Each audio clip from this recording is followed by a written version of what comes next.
በአንዳንድ ክፍለ ከተሞች በቤት ኪራይ ውል ላይ የተቀመጠው የዋጋ ተመንና ቤቱ የማይጣጣም እንደሆነ እየታወቀ እንኳን ጭማሪው በውሉ መሰረት እንዲሆን ተደርጓል ሲል የአዲስ አበባ ቤቶች ልማት አስተዳደር ገለጸ።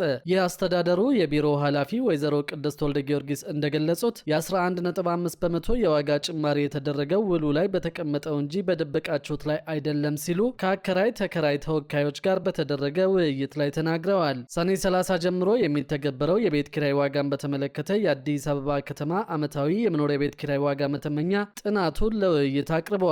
ስለ ጥናቱ ገለጻ ያደረጉት በአዲስ አበባ አመራር አካዳሚ ተመራማሪ የሆኑት አቶ ኑር አሁን አንዳርጌ በዚህ ጥናት የዋጋ ትመና ለማድረግ የተለያዩ መስፈርቶች መካተታቸውን ገልጸዋል። የዋጋ ግሽበት፣ የቤቱ መገኛና የቤቱ ስፋት እንዲሁም ከመንገድ ያለ ርቀት ያሉ ከግምት ማስገባቱ ተገልጿል።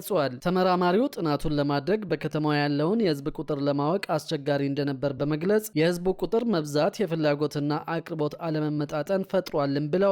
እስካሁን ወጥ የሆነ አሰራር ባለመኖሩ ምክንያት 28 በመቶ አከራዮች በየጊዜው በዘፈቀደ የራሳቸውን የዋጋ ማሻሻያ ያደርጉ እንደነበር በመድረኩ ላይ ተገልጿል። በጥናቱ የተሳተፉት ተመራማሪው እንዳስረዱት አከራይ እንደፈለገ ዋጋ ቢጨምር አብዛኛውን ሰው በረንዳ ይወጣል። ይህ መንግስት ጣልቃ እንዲገባ የሚያስገድድበት አሰራር ሆኗል ብለዋል። በዓለም አቀፍ ደረጃ አንድ ሰው ከገቢው ላይ ለቤት ኪራይ 30 በመቶ መክፈል ያለበት ቢሆንም በኢትዮጵያ አሁን ላይ በተገኘው ጥናት አንድ ሰው ከገቢ ላይ የቤት ኪራይ ወጪው ከ50 እስከ 80 በመቶ እንደሚደርስ ጠቁመዋል። በውይይት መድረኩ ላይ የተካፈሉ የአከራይና ተከራይ ተወካዮች በዋጋ ጭማሪው ዙሪያ ለአስተዳደሩ ጥያቄዎችን አንስተዋል። ከአራዳ ክፍለ ከተማ እንደመጡ የተናገሩ ተሳታፊ ሀሳባቸውን ሲገልጹ አከራዩም ሆነ ተከራዩ የችግሩ አካል ናቸው፣ በዚህ ላይ የጋራ መግባባት ያስፈልጋል ብለዋል።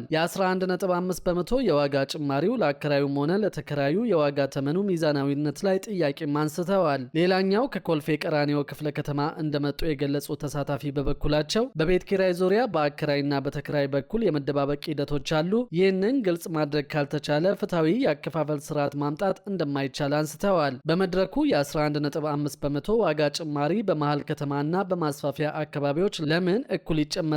ይህ ጭማሪ አሁንስ ተከራዩ ጨምሮ መክፈል ይችላል ወይ? የሚሉ ሀሳቦችም ተነስተዋል። ለተነሱት ሀሳብና ጥያቄዎች ምላሽ የሰጡት የቢሮ ኃላፊ ወይዘሮ ቅድስት ወልደ ጊዮርጊስ በውሉ መሰረት የተቀመጠውን ዋጋ መነሻው ተንተርሶ በጥናቱ መሰረት ጭማሪ መደረጉን ገልጸዋል። በአንዳንድ ክፍለ ከተሞች በቤት ኪራይ ውል ላይ የተቀመጠው የዋጋ ተመንና ቤቱ የማይጣጣምና የማይገጣጠም እንደሆነ እየታወቀ እንኳን ውሉ ህጋዊ አድርገን ጭማሪው ተደርጓል ሲሉ ተናግረዋል። የ11.5 በመቶ የዋጋ ጭማሪ የተደረገው ውሉ ላይ በተቀመጠው እንጂ በደበቃችሁት ላይ አይደለም በማለትም ገልጸዋል። ዋጋ ሲጨመር ውሉ ላይ ባለው ነው የተጨመረው። መጀመሪያ ስታከራዩ በማስፋፊያና በመሃል ከተማ በልዩነት እንዳከራያችሁት ሁሉ አሁን የተጠናው ጭማሪ በውሉ መሰረት የሚጨምር ነው። ለማስፋፊያ አካባቢ ዝቅ ያለ፣ ለመሃል ከተማ ከፍ ያለ ጥናት አልተጠናም ሲሉ አስረድተዋል። በመጪው ዓመት 11.5 በመቶ ጭማሪ የተደረገበትን አግባብ ያስረዱት ኃላፊዋ ጭማሪው በጣም ከፍ ያለ ነው ብለን እኛ አልወሰድንም። ቢያንስ የፌዴራል ጥናትን እንኳን ወስደን ተግባራዊ ብናደርግ እንደ ከተማ አስተዳደር ጥናት ውስጥ ስናስገባው ትንሽ ነው የጋሸበው። ይህን ደግሞ ተከራዩ መክፈል ይችላል ብለን ነው የወሰድነው ሲሉ አስረድተዋል። በከተማዋ ከ50 ሺህ በላይ የኪራይ ቤቶች ተመዝግበው ወደ ሲስተም እንደገቡ ተገልጿል።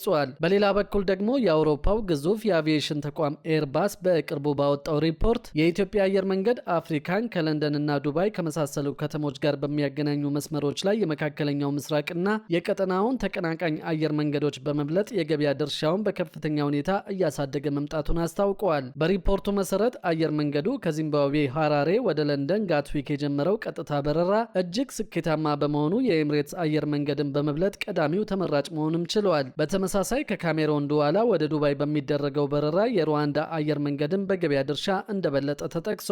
በሐራሬና ዱባይ መስመር ላይ ደግሞ የኢትዮጵያ አየር መንገድ ከፍተኛ የኢኮኖሚ ክላስ ተጓዦችን መሳብ የቻለ ሲሆን ኤምሬትስ በበኩሉ የቅንጦት ተጓዦችን ገበያ መቆጣጠሩ ሪፖርቱ አሳይቷል። ኤርባስ በአፍሪካ የአየር ትራንስፖርት ላይ ሰፊ ያልተነኩ የገበያ ክፍተቶች መኖራቸውንም ጠቁመዋል። ከነዚህም ውስጥ ናይጄሪያውያን ለትምህርትና ለንግድ በብዛት የሚጓዙባቸው የሌጎስ ካናዳና የሌጎስ ጓንግዡ መስመሮች በዋናነት ተጠቅሰዋል። በሌላ በኩል ምስራቅና ምዕራብ አፍሪካ መካከል ያለውን ውስን የአየር ትራንስፖርት ትስስር በዋናነት የተቆጣጠሩት መዳረሻቸውን አዲስ አበባና ናይሮቢ ያደረጉ በረራዎች ብቻ መሆናቸው ሪፖርቱ አጋልጧል። በጭነት ዘርፍ ከብራሰልስ ወደ ጆሃንስበርግ የሚደረገው በረራ ለአየር መንገዱ ሌላኛው ትልቅ የገበያ ዕድል መሆኑ ተጠቅሷል።